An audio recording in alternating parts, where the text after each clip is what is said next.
আজকেই শেষ হয়েছে মেগাস্টার শাকিব খানের আপকামিং ঈদের সিনেমা প্রিন্সের রোমান্টিক গানের শুটিং। এখানে আমরা দেখতে পাচ্ছি প্রথমবারের মতো মেগাস্টার শাকিব খানের বিপরীতে স্ক্রিন শেয়ার করেছেন জ্যোতির্ময়ী কুণ্ডু। জ্যোতির্ময়ী কুণ্ডুকে এর আগে আমরা উপর বাংলার সুপারস্টার নায়ক দেবের বিপরীতে প্রজাপতি 2 সিনেমায় দেখেছিলাম।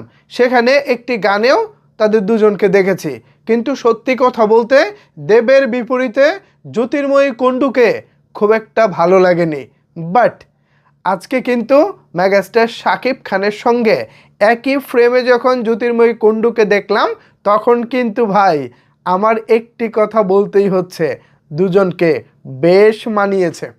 আপনাদের কি মনে হয় কেমন মানিয়েছে তাদেরকে? পাশাপাশি আপনাদেরকে জানাতে চাই আজকে যে গানটি শুটিং হয়েছে এই গানের শিল্পী কারা ছিলেন, এছাড়াও জানাতে চাই এই গানের ডান্স মাস্টার হিসেবে কে ছিলেন, অর্থাৎ কোরিওগ্রাফার হিসেবে কে ছিলেন। এই সব কিছু জানাবো আপনাদেরকে। আপনাদের সাথে রয়েছি আমি ওয়াসিম। ভিউয়ার্স, যেমনটা বলতেছিলাম, দেব এবং জ্যোতির্ময়ী কুণ্ডুকে খুব একটা মানায়নি, বাট শাকিব খান এবং জ্যোতির্ময়ী কুণ্ডুকে কিন্তু দারুণ লাগছে। আজকে যে গানটির শ্যুট হয়েছে এই গানটি শ্যুট হয়েছে ভারতের রাজস্থানে, দারুণ সব লোকেশনে। এই গানে কণ্ঠ দিয়েছেন ইমরান এবং কোনাল। আমার কাছে সর্বশেষ যে তথ্য রয়েছে সেই তথ্য অনুযায়ী এই গানে কণ্ঠ দিয়েছেন ইমরান এবং কোনাল।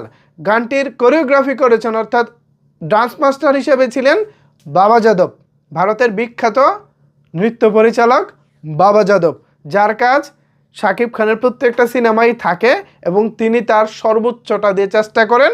খুব ভালো কাজ করেন এই বান্দা। আশা করি এবারও তিনি দারুণ কিছুই করবেন। সব কিছু মিলিয়ে আমি অনেক বেশি এক্সাইটেড শাকিব খান এবং জ্যোতির্ময়ী কুণ্ডুকে স্ক্রিনে দেখার জন্য।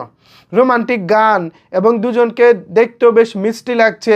সো সব কিছু মিলিয়ে আশা করি সিনেমার পর্দা একটা দারুণ কিছু পেতে চলেছে। ভিউয়ার্স, আপনাদের কি মনে হয় জ্যোতির্ময়ী কুণ্ডু এবং শাকিব খানের কেমিস্ট্রি কেমন হবে? আমার কাছে কিন্তু মনে হচ্ছে দারুণ কিছুই হবে। যদিও নতুন নায়িকা, ইয়াং নায়িকা, বয়স অল্প, মিডিয়াতেও এসেছে, বেশি দিন হয় না, হয়তোবা অভিনয় করতে করতে করতে করতে তিনি আরও ভবিষ্যতে ভালো করবেন। বাট আমার বিশ্বাস শাকিব খানের বিপরীতে যেহেতু তিনি স্ক্রিন শেয়ার করেছেন, এই সৌভাগ্য যেহেতু তার হয়েছে, তার মানে তিনি এখানে সর্বোচ্চটাই দিবেন।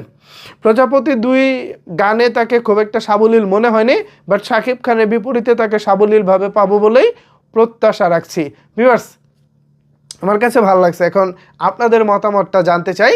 নিচের কমেন্টস বক্সটা আপনাদের জন্য ওপেন রইল। ধন্যবাদ সবাইকে এতক্ষণ আমার সাথে থাকার জন্য।